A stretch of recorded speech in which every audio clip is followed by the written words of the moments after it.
Hartford friends. This is Amanda Aikman coming to you from sunny, finally, Everett, Washington. I hope you are well. This sermon is called The Candle on the Plain. And the first reading, because I know Unitarians love to hear from the Old Testament, this is from Deuteronomy 30. I call heaven and earth as witnesses today against you that I have set before you life and death, blessing and cursing. Therefore, choose life that both you and your descendants may live. I lead a spiritual support group, a drop-in spiritual support group about once a month. We base our reflections on the shared reading of a poem. I chose this poem under ideal conditions for my group recently, and I want to share it with you all. It's deceptively simple but profound, and I think it speaks especially to our time when we know to our distress that we are not living under ideal conditions. The author, Zolynas, is a much honored poet whose family suffered in Lithuania under both Nazi and Soviet occupation. He is retired from university teaching now, practices and teaches Zen in Southern California under ideal conditions. Say, in the flattest part of North Dakota, on a starless, moonless night, no breath of wind, a man could light a candle, then walk away. Every now and then he could turn and see the candle burning. 17 miles later, provided conditions remained ideal, he could still see the flame. Somewhere between the 17th and 18th mile, he would lose the light. If he were walking backwards, he would know the exact moment when he lost the flame. He could step forward and find it again, back and forth, dark to light, light to dark. What's the place where the light disappears, where the light reappears? Don't tell me about photons and eyeballs, reflection and refraction. Don't tell me about 186,000 miles per second and the theory of relativity. All I know is that place where the light appears and disappears. That's the place where we live. In January, I took an excellent 3-session class at the Creative Retirement Institute at a college near where I live, where wise, older folks like me gather to acquire even more wisdom. This class was about authoritarianism, excuse me, how some countries have succumbed to it, and some have resisted, and some have made it through to the other side. The class was jam-packed, more people than I've ever seen in a class there. Well, we were all feeling pretty downhearted by the end of session 2, and I think we all felt that the United States is irrevocably doomed to turn into Belarus or Myanmar. But our wonderful professor, David Fenner, told us to hang in there for the last session, which was going to give us good news and hope. Yeah, right, I thought. Looking again at that poem by Zolynas, imagine, if you will, that you are the person on that plain in South Dakota, that windless, darkened plain, walking away from that candle, turning around maybe every couple of miles to check, can you still see the candle's light? As you get to the 17th mile, it is just a tiny pinprick, but still visible, and you take a few more steps away from it. and it vanishes. And a step towards it, and the pinprick of light is there again. The message of this poem, and of that passage from Deuteronomy, and of the stories about nations that have emerged from authoritarianism, notably now, since I took that class, fingers crossed, Hungary, maybe. The message is that we have a choice. As individuals, as groups, as nations, as a species. When we are in that place where we can take a step and either see or lose the light, we are living. This is what it means to be a human being, to exist, to be aware and awake in the space between hope and despair, to be able, even if just a tiny bit, to be able to step towards or away from the light.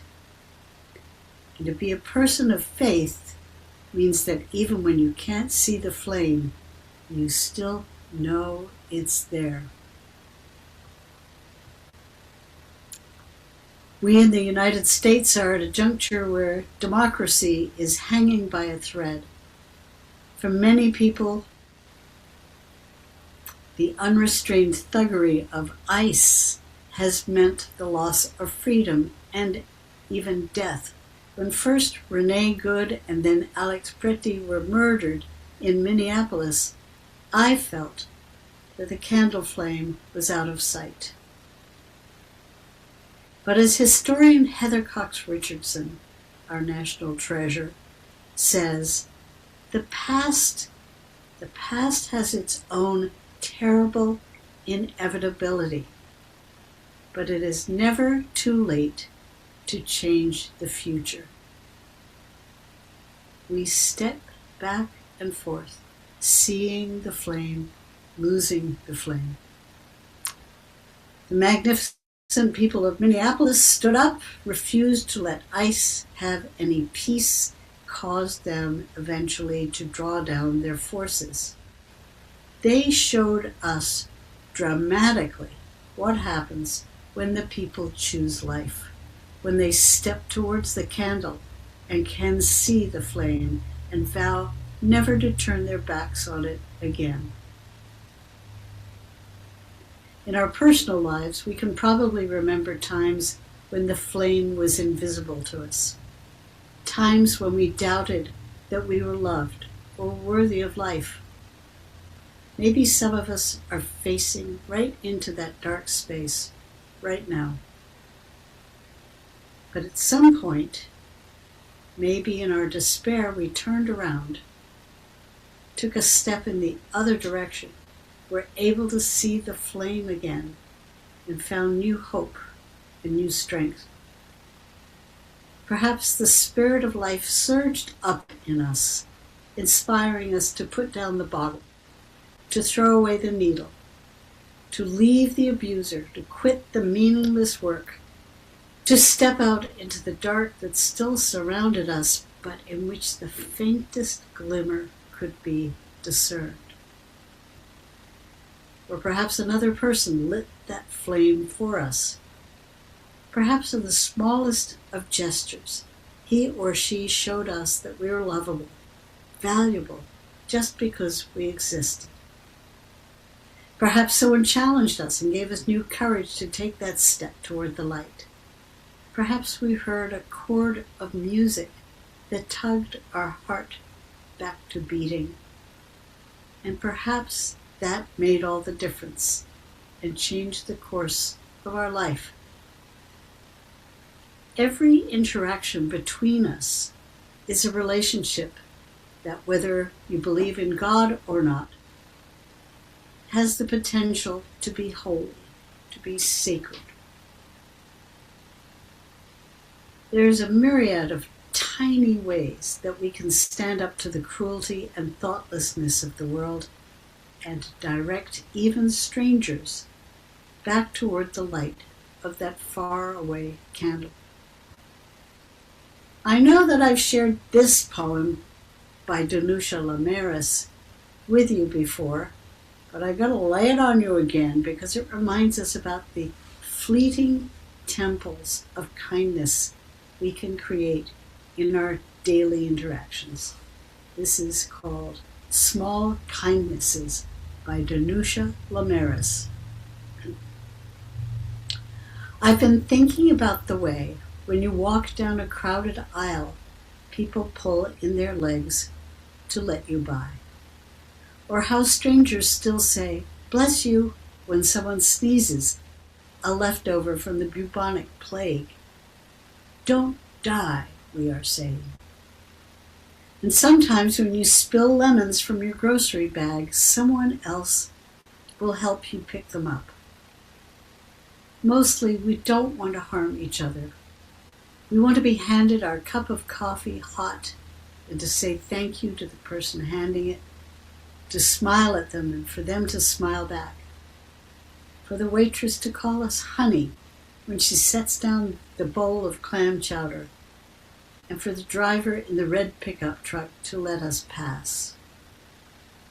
We have so little of each other now, so far from tribe and fire, only these brief moments of exchange. What if they are the true dwelling of the holy, these fleeting temples we make together when we say, "Here, have my seat.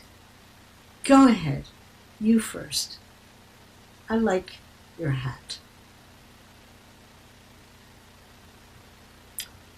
So friends, what is the candle in your life that keeps coming into view and then disappearing? A difficult relationship with a family member? A creative dream? The call to community? We have freedom to step toward or away from the candle's light. Sometimes we're just not ready to see that light, but it's always signaling to us, always calling us to connection, even when that looks like solitude. Always we are being called back to embrace life, and we have freedom to accept or reject that call, that quiet invitation. Professor David Fenner had told us that the last session of our class would give us hope. And indeed, in that last session, we learned about the surprising number of nations that have emerged from authoritarianism since World War II and are now experiencing some form of democracy and freedom. Just a few examples being Japan, Germany, South Africa, Taiwan, South Korea, Brazil. And we cheered up a bit, knowing that our own country has the same capability and potential. And then at the very end, when we thought class was over, David asked us to stay for just a couple more minutes and surprised us all by pulling out a guitar and leading us through a spirited rendition of "This Land Is Your Land." Everyone in the class joined in, and a few clapped along, and a few wiped their eyes. I didn't join in. I tried, but I couldn't. I was too choked up to sing. Friends, may you be blessed with healing and with joy and with hope today and every day. Amen.